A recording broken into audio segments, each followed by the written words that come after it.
Welcome back, everyone. We're going to switch gears now and bring you a special report about the impact. We talked a lot about budget cuts and the economic downturn. Well, we're going to focus on its impact as it relates to police agencies in our region. And in particular, we focus on two cities from two states, both confronting this same common crisis, but doing so in two very different ways.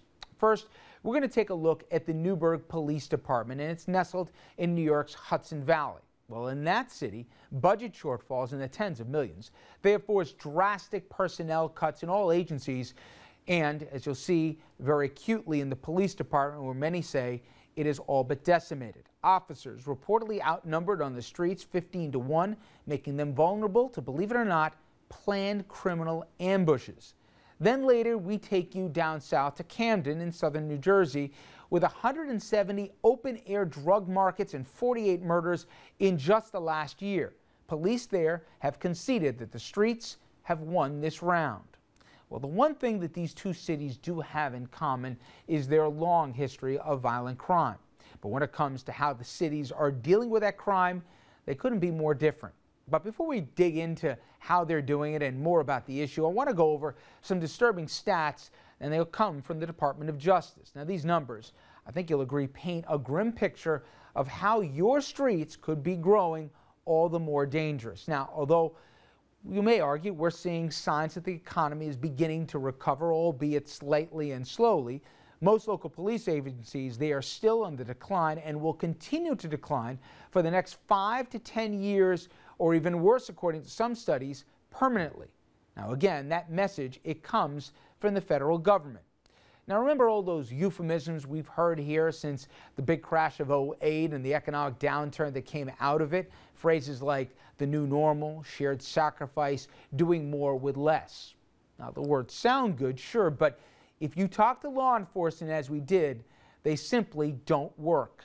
Of 608 police agencies surveyed across this country, nearly half of them reported that budget cuts have forced them to cut back on services to you and me, the general public. For example, 8% of all police departments surveyed no longer respond to all motor vehicle theft, and 9% no longer respond to even all burglar alarms. A survey of 23 major city police departments found that nearly 20% had stopped responding to some calls for service, and that about a quarter reported that there had been a reduction in investigative follow-up specifically related to property crime, fugitive tracking, non-felony domestic assaults, narcotics, and traffic cases. Now, I think you can see here we've got a pattern, and we also may be reaching a critical boiling point. Never before has law enforcement in every corner of this country experienced such significant cuts, and we're about to see firsthand how these cuts affect crime on your streets. Now, our reporter Kim Lengle, she spent a lot of time in recent weeks in two of the most crime-ridden cities in our region, speaking with law enforcement and taxpayers, and she's here now with what she's found. Kim? That's right, Rich. We start off in Newburgh, where that city has been long ravaged by gang violence. Years of budget cuts and layoffs have left police vulnerable and outnumbered on the streets. Twice in 1 week, police were ambushed by violent mobs threatening to kill officers and their families. Police blame the city council for cutting too many cops and not managing budget shortfalls. And William right now. When night falls on the dilapidated city of Newburgh, with its boarded-up row houses and graffiti-tagged walls, police worry about shootouts, robberies, gang assaults, and murders. I feel like it's out of control. With a higher rate of violent crime per capita than the South Bronx, Newburgh, population 29,000, is the murder capital of New York State. I don't walk the streets at night anymore. They're very dangerous. It has also been one of the most financially mismanaged in the state. By mid-year 2009, the city was broke and unable to pay its employees. Looking to fill a $14 million deficit, the city borrowed money and laid off workers. It's been the formula for making ends meet ever since. So we've gone from about 100 officers on staff to about 75. So there are nights in the city of Newburgh when there's only 2 patrolmen on duty for the whole city. So if an arrest is made on Lander Street, known to locals as Blood Alley, controlled by the notorious Bloods street gang, that arrest would require 2 officers. and several hours of processing inside the precinct, which means the streets are now unpatrolled. Sometimes we have to stack our calls. That's what they're talking about, stacking calls. Okay, and we only have one officer or two officers available for a call that may require 3 or 4. We're trying to do more with less people. But now, as night falls on Newburgh, a new concern for police has been added to the list: criminally planned ambushes. The first, happening at midnight on August 25th, required the backup of 3 different police departments.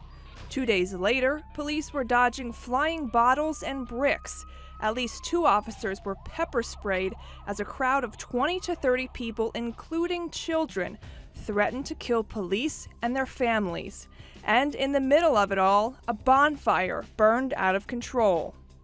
According to an official police report obtained by RFL, a call came over police radios that a man carrying 2 machetes was approaching their location. Police units began to retreat. Just 1 officer remained, and as the man approached him swinging machetes, 1 in each hand, the officer fled to his car and drove away. The suspect, 18-year-old Calvin Lemhard, ran after the police car, banging machetes in the air. The event was supposed to mark the 23rd birthday of Calvin's brother, Michael Lemhard. He was killed nearly 6 months ago in a confrontation with city police. An Orange County grand jury cleared police of wrongdoing, but Lemhard's family disagrees. There must be a significant change in attitude towards our police department. If your goal is to be disruptive, to continue creating chaos and a negative image of the city of Newburgh, there will be 0 tolerance for that behavior. Tension and finger-pointing between police and city council have created a deep divide. Both sides blame the other for the city's current crisis, and little gets accomplished in public meetings because of disruptions from citizens who feel scorned by both. It's going to stop. The police are not going to beat the citizens, and the citizens will not beat up on the police. And that's the way it is and the way it will be. Over the past 3 years, the city has reduced its staff by nearly 40%. The 2013 budget is the first in 4 years not calling for police layoffs. In fact, the city has announced that they've hired 4 new police officers, but the union representing the officers says it's really no big deal because those officers won't be doing street patrol anyway. Rich. You know, Kim, you've covered a lot of stories out of Newburgh, and I think for a lot of folks who hear the Hudson Valley or whatever else, they think of it as some leafy burb and there isn't problems. But we've spoken to law enforcement who's been all around the country, and it is about as dangerous a place as they say they've even seen, and they've been in some of the rougher inner cities. I mean, for people who may have heard the name recently, usually the connotations are the Newburgh 4. Remember that terror plot that they foiled? There was huge narcotic rings that they've busted. There was gang busts in here that they've seen. It's on the pipeline of the drug trade, and it's where a lot of people have set up, and we've seen more gang activity than almost in any other city, certainly in our region.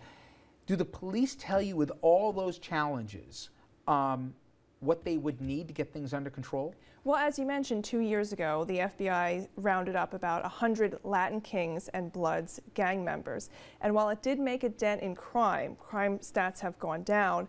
Theories about policing show that these major raids don't make an impact long term, that police really need to be there and have strong community policing tactics. So I asked the police point blank, how many officers would you need to effectively get the streets under control? And he said, you know what, we would need about 130, and we would also need to set up a satellite police station right in Blood Alley. That's right where the Bloods have set up shop, and it's been very hard to disable them. You also said that the feds that have been there for the high-profile busts, we've heard a lot of promises, and I remember every lawmaker showed up with you when they did that big bust, but at the time people said, this is great, but you can't just come and go, and that's the fear. That's exactly what they did, right? They did. Senator Schumer showed up with some officials from the Department of Justice who promised $2 million to the city. She came and said that she had to figure out exactly who deserved the money, and you know what? As far as we've been asking, nobody's gotten that money, and it's been over 2 years. And if you've been to Newburgh, trust me, it's the home of some great American history that's there. It's a beautiful corner of this region. But if you look at the streets here, you shake your head in amazement at just what goes on. All right, when we come back, we're going to talk about what is happening in another police department in our region, this time in New Jersey, southern New Jersey, in Camden. City officials want to increase the number of cops, but how they're doing it is raising more than a few eyebrows. They're handing out ping slips to the folks patrolling the streets as we speak. We'll explain, and we'll talk more about the back and forth on that. And in the meantime, everyone, please tell us your story. Has the recession affected your police department? You don't have to live in a big inner city here to weigh in. Your opinion is something we want to hear. Now, maybe you've placed a call to your PD that didn't get answered, or you didn't see a response till much later. And if you're a member of law enforcement, we'd love to hear your firsthand perspective. So go to our Facebook page and tell us what you have to say.